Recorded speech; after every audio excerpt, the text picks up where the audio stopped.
Hello, everyone, and I hope you're having a fantastic week so far. So, today we're going to talk about generative AI in Photoshop and beyond. Generative AI is an exciting new tool and a rather hot topic as of late. Many large companies such as Adobe, Microsoft, and Google are racing each other to get more and more adoption of their AI tools. However, while these companies rush to adopt this new technology, many others are unaware of the costs of generative AI and if they are worth what it's able to create. In this lecture, we're going to talk about the pros and cons of using generative AI, specifically in visual media, as well as how to cover how Photoshop utilizes generative AI through Adobe Firefly.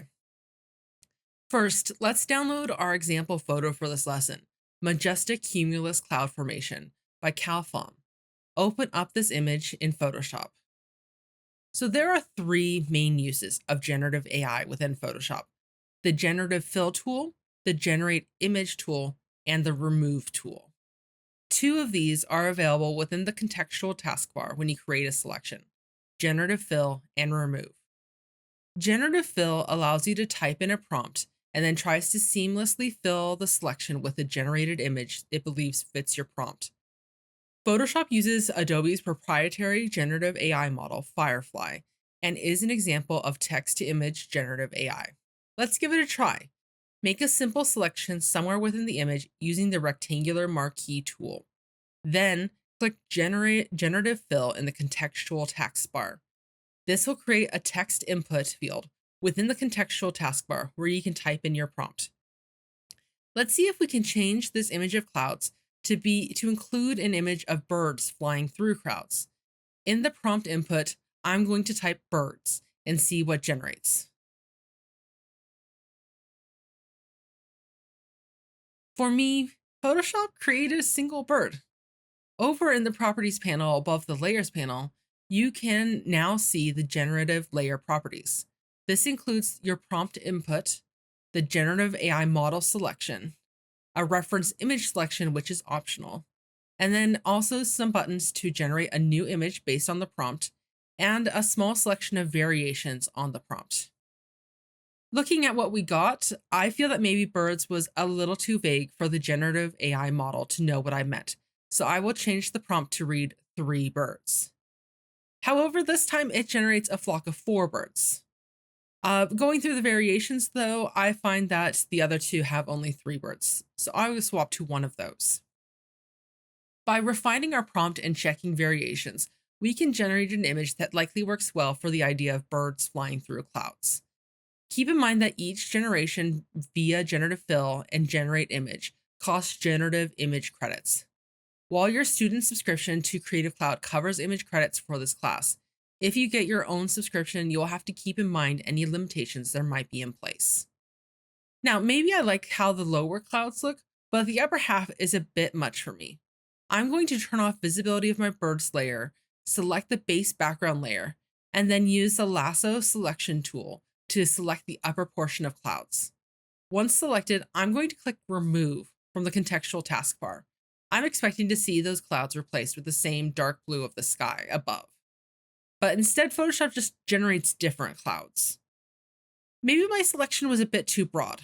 I'm going to try and make a closer selection using magnetic lasso. I'm going to carefully select around the edges of the cloud and click Remove in the contextual taskbar again, and it gives me more clouds. This time it looks a bit worse too because there's a selection halo left over of the old clouds. If we instead try content-aware fill with our selection, we can at least tell it to not reference the clouds in the replacement, but it still doesn't look great at all. What we're left with doesn't look good, but at least it removed the clouds like I wanted removed. But maybe if I really wanted those clouds removed, I'd be better looking for an image that kind of fit what we were wanting. Next, let's take a look at Generate Image. Create a new document via File, New, and then create a new document that is 1000 pixels wide, 1000 pixels tall, and 72 pixels per inch in color mode, in RGB color mode. We can find Generate Image in Edit, then Generate Image, about midway down the menu. Clicking on this will open the Generate Image dialog. This dialog allows you better control of the style, effects, and composition of generated images. The Generate Image dialog includes a prompt input, the content type where you can select between art or photo. In my experience, this controls what pool of source images the generative AI model pulls its references from. Then there's the effects area, which offers different style effects based on different art styles and artistic mediums, such as anime, cubism, or ink. Next, you can select you can select from style, which selects a style reference from either an Adobe curated gallery, or you can upload your own image to reference for the general style. Lastly, we have the composition, which selects a general image composition from either an Adobe curated gallery or from an uploaded image. Let's use this tool to generate us an image that we might be able to use in future work that could be difficult to source from free stock image websites such as Pexels and cost prohibitive to hire someone to create for us. With this in mind, I want to create a watercolor style image for a friend's Etsy store, Poptastic Cake Pops. I want this image to contain several cutely decorated cake pops with a soft color wash. I'm going to type that into the prompt input, then select watercolor as my artistic effect, find a watercolor style image in the style reference gallery, and then maybe select a composition that looks interesting from the composition reference gallery. Let's see what turns up.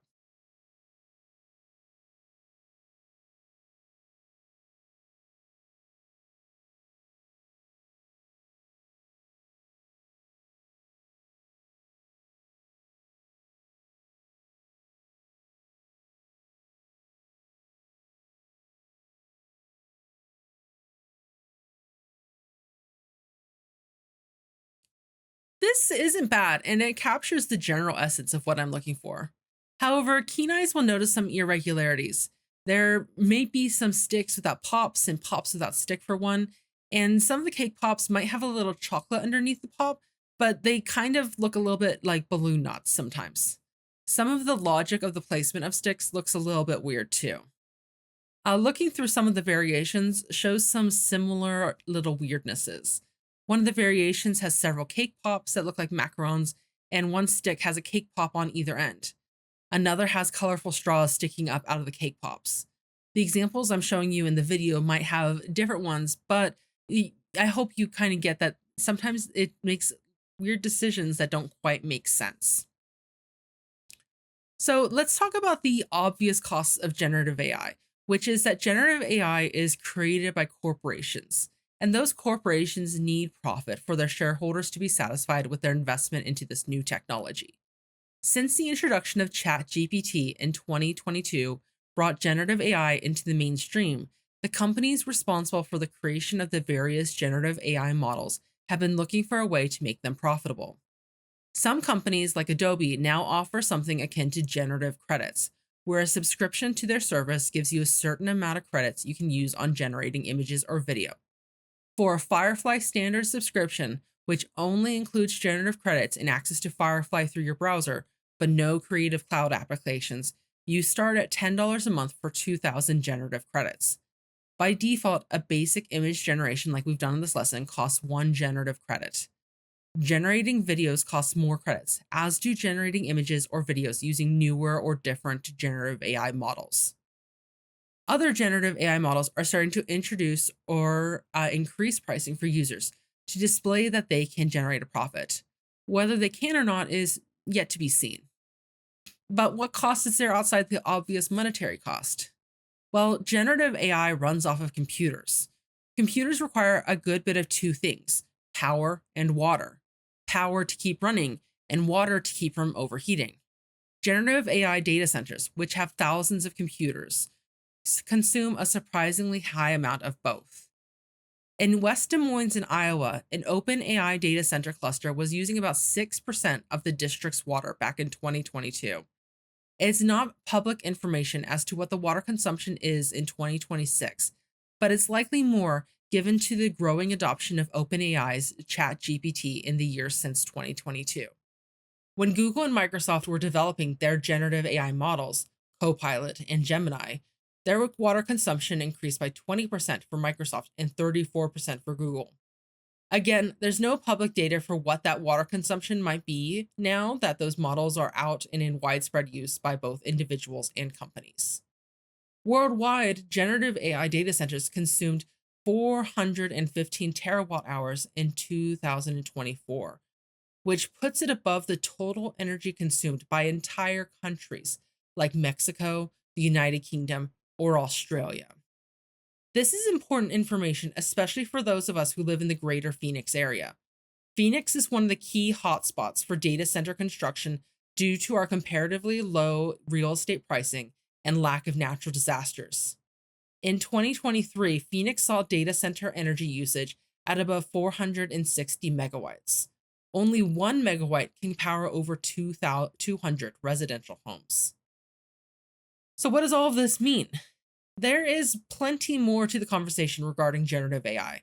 I didn't even touch on the debate on if AI art is real art, and the ever growing knot that is the violation of copyright that several generative AI models made with their training data.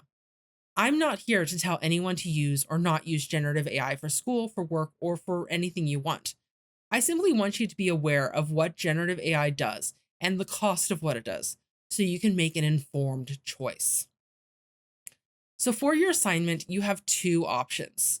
First, you can use the Firefly model in the 1000 by 1000 pixel canvas at 72 pixels per inch in RGB color mode, and in that document, generate an image of cake pops in a watercolor style. And then you simply submit the PSD of that generated image using our standard submission below. If you do not wish to generate an image, in the Canvas text box, write 2 to 5 sentences about why you don't want to generate an image. But please don't use generative AI to write this because the irony will literally kill me. Well, thank you for listening to this lesson on generative AI. I hope you feel that you understand it and how to use it within Photoshop a little bit better. And I hope you all have a great week, and I will talk to you at the next lesson.